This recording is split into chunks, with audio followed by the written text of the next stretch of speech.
How to download Canva application on Android device. So hello guys, welcome back to my YouTube channel. In this quick tutorial I'll be showing you how you can easily download Canva application on your Android device. So first thing, simply head over to your Play Store and just click on search bar, and once you are here just type in for Canva.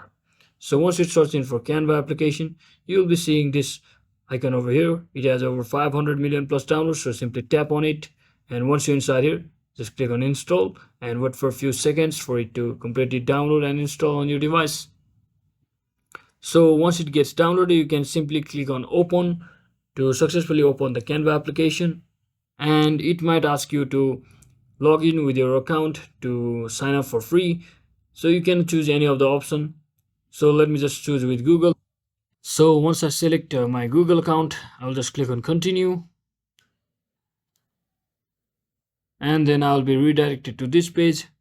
And just like that, you have officially successfully logged into your account, and you can start designing your designs from over here. So that is exactly how you can easily download and install Canva application on your Android device. So this video was helpful guys. If it was, don't forget to like and subscribe to the channel. See you on the next one.